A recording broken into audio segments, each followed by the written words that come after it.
MBS Radio se une a Himalaya. Todo el contenido de MBS Radio lo encuentras en la aplicación gratuita de Himalaya.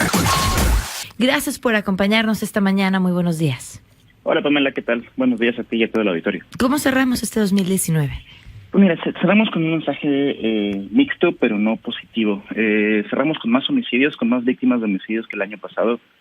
A falta del día de hoy, de que salgan los datos de diciembre, tenemos un crecimiento aproximadamente del 2.5% en cuanto a las víctimas de homicidio. La buena noticia es que se detuvo la velocidad con la que iban creciendo los homicidios. La mala es que siguen creciendo. 2019 va a cerrar como el año con más víctimas de homicidios desde que tenemos registro.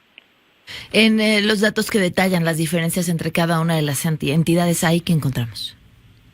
Pues tenemos los primeros lugares que se han mantenido. Chihuahua, Colima lideran la tabla. Guanajuato es uno de los estados que ha cambiado mucho en los últimos años. El tema del huachicol y del combate al huachicol en particular ha hecho que este estado, de ser uno de los más pacíficos entre 2012 y 2013, se haya convertido en el más violento del país en los últimos años. Tenemos esta dispersión de los homicidios, a diferencia de la primera crisis allá por 2008, que estaba muy concentrada en algunos estados del norte. Ahora tenemos primeros lugares tanto en el sur del país como en el norte como en el centro. Está muy diversificado y muy distendido el tema del homicidio. Entendemos que detener la velocidad del crecimiento es importante, pero sigue creciendo y entonces no hay mucho que festejar. ¿Pero hay alguna entidad donde esto prácticamente se haya detenido o cuyo índice parezca reducirse? Pues no encontramos una entidad en particular que tenga un aspecto directo con alguna política pública. Hay que recordar que pues el hecho de que baje no necesariamente significa que el gobierno está actuando de una manera adecuada. En el sexenio anterior, de hecho, los homicidios bajaron al principio del sexenio para solo repuntar con mayor fortaleza. Quizá la forma de valor no necesariamente tiene que ser con el descenso o crecimiento, o en este caso con la defunción, sino también con políticas que nos acerquen a pensar que la autoridad ha entendido cuáles los factores de riesgo del problema o que está actuando en consecuencia. Lamentablemente no hemos encontrado algún estado donde se pueda reflejar este punto. ¿Cuáles serían en este análisis más fino estos factores de riesgo?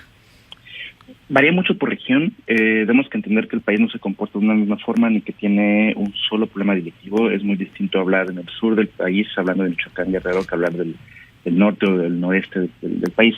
Sin embargo, algunos de los factores que tienden a reflejarse en cada uno del territorio, primero es violencia familiar.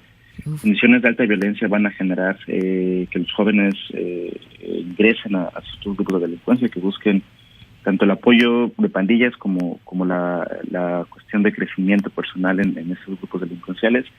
También la destrucción del tejido social es importantísimo. No solo basta de la pobreza, como mencionó el presidente.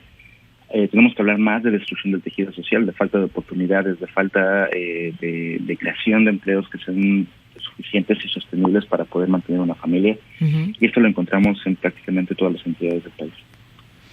¿Qué esperamos para el 2020? Pues lamentablemente no encontramos buenas noticias, no solamente hablando de homicidios, sino viendo todos los demás delitos, sobre todo los delitos de alto impacto. Hemos visto que fuera de robo de vehículo, que es el delito que ha tenido un descenso significativo, la gran mayoría de los delitos, particularmente los violentos, ha crecido. Tanto la extorsión creció aproximadamente el 30%, el secuestro 3%, la trata de personas 33%. No vemos que esto vaya a bajar o que vaya a cambiar el próximo año, sobre todo porque no encontramos estas políticas y estas acciones diversificadas por entidad y por municipio. Lamentablemente lo que no han entendido mis autoridades es que es un tema que tiene que ver con las acciones locales y no con las federales. Deberíamos de ver más acciones de fortalecimiento, más políticas de fortalecimiento de las capacidades de investigación de los delitos a nivel municipal, a nivel estatal, y un mejor desarrollo de las policías. Si bien se publicó el nuevo modelo de policía, el modelo nacional homologado de policía, que pretende dar estas fortalezas, no vemos las condiciones políticas para que esto suceda.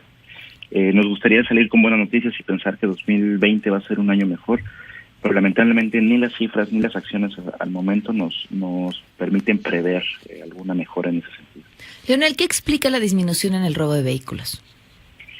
El robo de vehículos es un delito que ha venido bajando en los últimos años. Es quizá el delito que ha sido más exitoso por los últimos 15 años. y tiene que ver con dos principales factores. El primero, cada vez los autos son más seguros, cada vez tienen mejores características de seguridad, existen más seguros. De hecho existe la obligación ya en algunos de los estados para poder tener la licencia y las tarjetas de circulación en orden, tienen que existir seguros particulares de vehículos, además de nuevas tecnologías, ¿no? La búsqueda satelital de los vehículos ha permitido que esto sea más difícil para los delincuentes robarlos.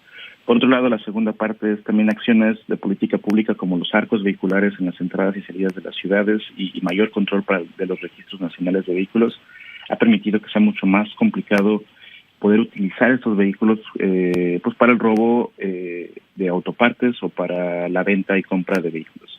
Entonces, seguimos teniendo un problema muy particular en algunos de los estados que tiene que ver con el robo de vehículos para la utilización de los mismos en otros delitos. Uh-huh. Sin embargo, esto cada vez es menor. Leonel, han mejorado, vaya, estas cifras son las cifras que da el Secretariado Ejecutivo del Sistema Nacional de Seguridad Pública, y finalmente son las que nos dan una idea de cómo va el país, pero a veces los huecos están en la misma recolección de las cifras. ¿Ha cambiado esto? ¿Presenta alguna variable? Sí, totalmente. De hecho, todavía estamos en un proceso que es complicado poder afirmar que las cifras en un momento dado, es decir, en la fotografía, nos acercan a la realidad. Hay dos factores. El primero de ellos es la gran cifra negra. En México solamente se inicia una investigación en aproximadamente 7 de cada 100 delitos. Es decir, lo que alcanzamos a ver con las cifras es un porcentaje muy pequeño. Y todavía existen problemas importantes en los modelos de recolección en los procesos. No me atrevería a hablar de manipulación de cifras o de maquillaje de cifras, porque es un tema de falta de protocolos adecuados, de falta de protocolos comparados. Ha mejorado de los últimos 10 años, por lo menos el Secretario Ejecutivo, en particular el Centro Nacional de Información, ha hecho grandes avances en tratar de homologar ese tipo de procesos, en tener mejores características de revisión. El secretariado actual emprendió una tarea de revisar cómo están las cifras en cada una de las entidades con un modelo que ellos le llaman el MORE, modelo de revisión estadística. Nosotros mismos hemos trabajado ya con 19 entidades para poder entender qué pasa desde que llega la denuncia hasta que sale la base de datos que se publica en el secretariado. Y lo que hemos encontrado es que son acciones que se pueden mejorar, que tienen que ver más con el tema de protocolos, de procesos, de un poco entendimiento estadístico por parte de los ministerios públicos, y de que la parte de registro sigue estando muy vinculada con los temas jurídicos. Al momento todavía importan más las decisiones jurídicas que tomen los ministerios públicos a la hora de registrar de una buena práctica estadística. Ok, y eso, bueno, pues es un tema de preparación de los ministerios públicos que es todavía más complicado. Por supuesto, es un tema de preparación, esto va a llevar tiempo, pero más que de preparación es un tema de cambio de chip, es un cambio de mentalidad sobre la importancia de la estadística. Okay. Lamentablemente todavía no hay un uso de estos datos para el desarrollo de políticas públicas y menos para el desarrollo de inteligencia. Muy difícilmente se comparte la información entre las policías y los ministerios públicos o la misma policía de investigación que depende de las fiscalías. Y hasta ahorita se han visto como un mero registro burocrático, un registro simplemente para evaluar cómo vamos en materia de seguridad, pero no como aquel termómetro que nos va a permitir entender cuál es el mejor tratamiento. Leonel, pues te agradezco enormemente que nos hayas acompañado esta mañana. A ti, Pamela, que tengan un excelente día y muy feliz inicio de año. Igualmente, gracias. Leonel Fernández Novelo, director de Fortalecimiento de la Sociedad Civil del Observatorio Nacional.